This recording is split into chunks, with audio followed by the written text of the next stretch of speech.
नमस्कार दोस्तों, स्वागत है आपका गुरु ज्ञान भक्तावल चैनल में। आज मैं आपको इस वीडियो में बताऊंगा कि अगर सामने वाला व्यक्ति कोई आपको भेंट नहीं देता है तो आप किस तरीके क्या कर सकते हैं, या आपको भेंट देनी पड़ेगी या नहीं देनी पड़ेगी। आपको अपने ऊपर से, अगर आपका सामर्थ्य नहीं है तो क्या आपको कर्जा लेके भेंट देनी पड़ेगी या नहीं देनी पड़ेगी। अगर आप भेंट नहीं दोगे तो आपको क्या क्या मुसीबतें झेलनी पड़ सकती है। अगर आप भेंट नहीं दोगे तो आपको क्या क्या परेशानियां हो सकती हैं, या आपके घर परिवार में क्या क्या दिक्कतें आ सकती हैं। तो मैं आज आपको ये सब चीज़ का जानकारी दूंगा इस वीडियो में।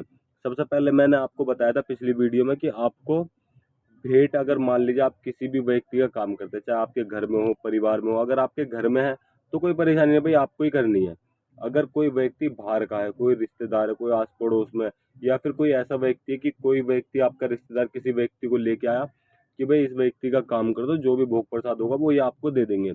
आपने उस व्यक्ति का काम कर दिया, चाहे आप गद्दी लगाते हैं, चौकी लगाते हैं, या आप अपने घर से नॉर्मली काम करते हैं, या आप किसी के भगताई नहीं करते, फिर भी कोई परेशान व्यक्ति आ गया बस उसका देखते हैं। तो मैं आपको बता दूं आपको किस तरीके से इस चीज़ से निकलना है और क्या करना पड़ेगा आपको, अगर सामने वाला व्यक्ति आपको भेंट ना दे तो। ये चीज़ें आपको कोई नहीं बताएगा, सिर्फ मैं ही आपको बता रहा हूँ। मैं आपको जो देसी भक्तावल का ज्ञान है ना, बस वही आपको बताता हूँ। जो दुनिया में चल रहा है भक्तावल, मतलब कि जो देसी भक्तावल में जो जो चीज़ें होती हैं, जिस जिस चीज़ को हमें करना पड़ता है, जो भगत करते हैं, मैं आपको उस चीज़ की जानकारी दे रहा हूँ, उस चीज़ के बारे में बता रहा हूँ। और ये चीज़ें कई बार तो बहुत सी बार ऐसा होता है कि किसी के गुरु भी आपको नहीं बताएंगे, मतलब कि किसी के गुरु भी अपने शिष्यों को ये चीज़ें नहीं बताते जो चीज़ें मैं आपको बता रहा हूँ। तो जैसे आपने पिछली वीडियो में देखा होगा, उसमें मैंने बताया था कि अगर कोई सामने वाले व्यक्ति का आपने काम करा, आपने उसका काम करके उससे पर्चा लिया 21 दिन का, सवा महीने का, 7 दिन का, या फिर आपने 6 महीने का, साल भर का पर्चा लिया। अगर फिर भी वो व्यक्ति सामने वाला आपको भेंट नहीं देता, मान लीजिए सवा महीना हो गया, सवा महीने का आपने पर्चा लिया, आप उसको फोन करोगे कि भाई इतने दिन हो गए, आपका सवा महीने का टाइम पूरा हो गया, आप मुझे भेंट दे दीजिए। आप ये बोलोगे ना सामने वाला व्यक्ति से। अगर मान लो वो आपसे ये कह दे कि भाई मेरा तो काम ही नहीं हुआ, क्योंकि बहुत सी बार ऐसा होता है कि सामने वाला व्यक्ति का काम हो जाता है, वो मना कर देता है कि भाई मेरा तो काम ही नहीं हुआ। क्यों? क्योंकि उसे भेंट ना देनी पड़े। ठीक है, वो चाहे जगह जगह भाग के आया हो, धक्के खा के आया हो, और आपने उसका काम कर दिया, फिर भी वो आपसे ये कह देगा कि भाई मेरा तो काम ही नहीं हुआ, बताओ मैं क्या करूं, अब मैं तो भेंट नहीं दे रहा। तो आपको क्या करना पड़ेगा, अपनी जेब से देनी पड़ेगी। अब आपका भी सामर्थ्य नहीं है कि भाई मैं कर्जा लेके थोड़ी ना किसी को भेंट दूंगा, अपने देवता को भेंट दूंगा, काम मैंने आपका करा। और वो झूठ सिर्फ आपसे बोल सकता है, आपके देवता से नहीं बोल सकता। देवता को सब पता होता है कि मैंने उस व्यक्ति का काम करा है, तो वो व्यक्ति एकदम ठीक है। अगर वो उसमें कोई परेशानी है, कोई दिक्कत है, तो आप देवता आपसे भेंट के लिए बोलेगा भी नहीं, अगर वो उस व्यक्ति का काम नहीं हुआ तो। अगर उसका काम हो गया तो आपसे देवता आपको जरूर बोलेगा कि भाई मेरी भेंट कहाँ है, उस व्यक्ति का काम करवाया था तुमने। तो जैसा कि पिछली वीडियो में आपने देखा था, सुना था, मैंने भी बताया था पिछली वीडियो में कि आपको अगर किसी का भी आपने काम करा, किसी भी व्यक्ति का आपने काम करा, चाहे वो आपके परिवार में हो, परिवार में तो देखो आपको खुद भेंट देनी पड़ेगी।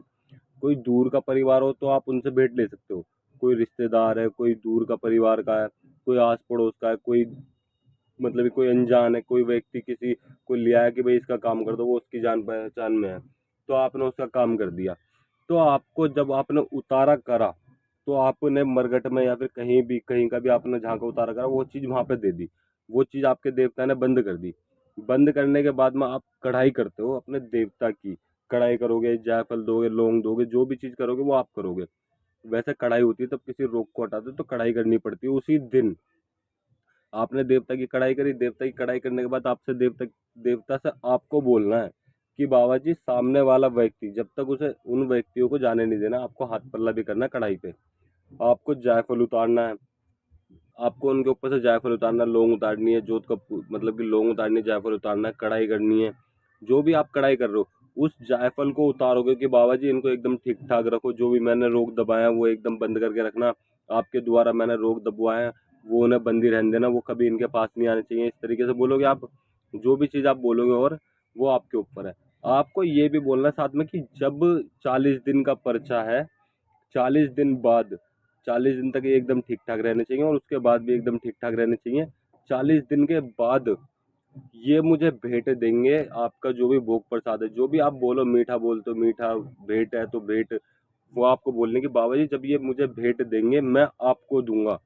इस तरीके से बोलना आपको। आपको ये नहीं बोलना है आप इनका काम करो भेंट मैं दूंगा, या आपको भेंट दूंगा ठीक है, आपने ये बोल दिया कि भेंट दूंगा, आप इनका काम करो, क्योंकि व्यक्ति जो भगत होता है वो यहीं पे मार खा जाते हैं कि वो अपने देवता से बोलते हैं कि मैं भेंट दूंगा 40 दिन बाद या 6 महीने बाद, 21 दिन बाद, 7 दिन बाद, 6 महीने बाद, साल बाद। वो एक भगत ये बोलते कि मैं भेंट दूंगा, आप इनका काम करो। तो देवता क्या उनसे मांगेगा? वो तो आपसे ही मांगेगा। आप उनका काम कर दोगे वो तब भी तुमसे मांगेगा। तो आपको जायफल उतारना है उनके ऊपर से, पूरे घर पे से बोलना है कि बाबा जी जब ये साल 40 दिन बाद ये भेंट देंगे जब मैं आपको दूंगा, इस तरीके से आपको बोलना है। ठीक है, आपने ये बोल दिया, लौंग उतार दी, जायफल उतार दी, उस पर बोल दिया। आपने कढ़ाई कर रहे हो, बोतल चढ़ा रहे हो, तब भी आपको बोलना बाबा जी ये बोतल मैं इसकी दे रहा हूँ जो मैंने उतारा मारा, और आपने जो रोग बंद करे हैं उस चीज की मैं बोतल दे रहा हूँ आपको अभी। और जब ये मुझे भेंट देंगे 40 दिन बाद, 1.25 महीने बाद, तब मैं आपको भेंट दूंगा जो भी आपका भोग प्रसाद बनेगा। आपको तब बोतल चढ़ानी है। बोतल चढ़ाने के बाद आप उनका हाथ मत्था टेकवाइए, हाथ पल्ला दीजिए, सब चले जाएंगे, कोई दिक्कत नहीं है। अब बात आती है 40 दिन की। तब 40 दिन हो गए, आपने भेंट के लिए बोला, वो 1-2 दिन ऊपर नीचे हो जाता, कोई दिक्कत नहीं है।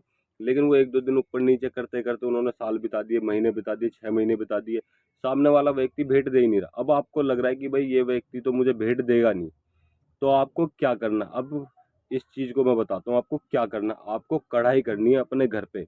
कढ़ाई लेके आइए, मतलब कि बोतल लेके आइए, जो भी सामान चलता है कढ़ाई में वो करिए, अंगारी करिए देवी देवताओं के नाम से। आपको अंगारी पे जायफल लेना, जायफल पे बोलना है कि बाबा जी सामने वाले व्यक्ति ने, जिसका आपने काम किया था, उस व्यक्ति ने मुझे भेंट नहीं दी है, और बाबा जी मेरा इतना सामर्थ्य नहीं है कि मैं आपको भेंट दे सकूं अपने पल्ले से। मैं हाथ जोड़ रहा हूँ, मेरा इसी चीज का सामर्थ्य है, मैं आपको कढ़ाई दे सकता हूँ, बोतल दे सकता हूँ, मैं आपको भेंट नहीं दे सकता। और अगर आपको भेंट चाहिए तो उस व्यक्ति से मुझे भेंट दिलवा दो, मैं आपकी भेंट कर दूंगा, आपको भेंट दे दूंगा, या फिर जो भी भोग प्रसाद बोला आपने वो दे दूंगा। उस सामने वाले व्यक्ति से मुझे भोग प्रसाद दिलवा दो, भेंट दिलवा दो, मैं आपकी भेंट कर दूंगा। आपको इस तरीके से बोलना। और बाबा जी अगर मेरे से कोई गलती हुई हो तो मुझे यहीं पे माफ करना, और इससे आगे अब मेरे पास कुछ भी नहीं है, और मुझे और मेरे परिवार की रक्षा करना। और बाकी तुम जानो, तुम्हारा काम जाने, तुम उनसे भेंट लोगे या नहीं लोगे या छोड़ दोगे। और बाकी अब आपकी मर्जी है बाबा जी, आपको जायफल चढ़ा देना, लौंग का जोड़ा तब आप चढ़ाओगे। लौंग के जोड़े पे भी आपको इसी तरीके से कहना है कि बाबा जी मेरे से 2 लौंग बन रही है, मैं ये दे रहा हूँ आपको, इसके अलावा मेरे पास कुछ भी नहीं है। उस व्यक्ति का काम करा था मैंने, उसके अलावा मेरे पास कुछ भी नहीं है। अब आप उनसे भेंट लोगे तो ले लो, वो मुझे भेंट दे देंगे तो मैं आपकी भेंट कर दूंगा, वरना बाबा जी मेरे इतना सामर्थ्य नहीं है, मैं माफी चाहता हूँ आपसे, गलती हो गई मेरे से।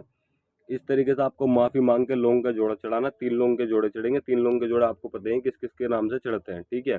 उसके बाद में आपको कढ़ाई करनी है, माथा टेक के नाक रगड़ के माफी मांगनी है इस चीज के ऊपर।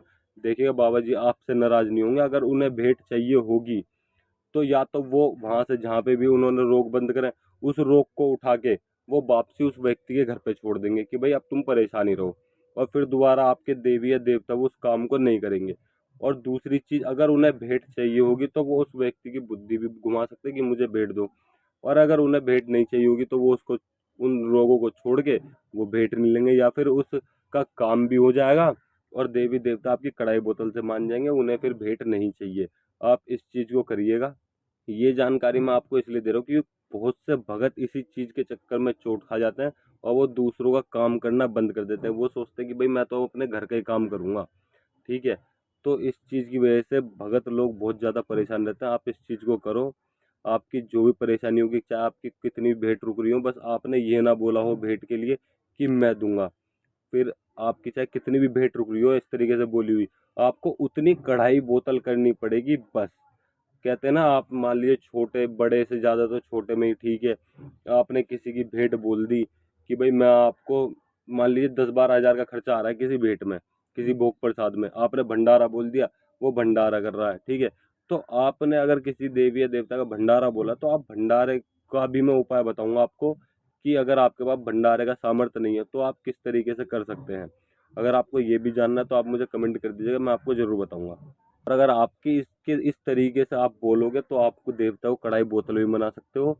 बस आपको ये नहीं बोलना किसी भी चीज के ऊपर कि भेंट मैं दूंगा, ठीक है। आपको यही चीज नहीं बोलनी, बस आपको ये बोलना ये मुझे भेंट देंगे तब मैं आपकी दूंगा। इस तरीके से बोलिए आप, देवता आपसे रुष्ट भी नहीं होंगे और आपसे नाराज भी नहीं होंगे, और आपके सारे कार्य भी बनते चले जाएंगे। और अगर आपको हमारे द्वारा दी गई जानकारी अच्छी लगी हो तो वीडियो को लाइक करें, चैनल को सब्सक्राइब करें और बेल आइकन दबाएं ताकि हमारे द्वारा दी गई जानकारी आप तक समय पर पहुंच सके।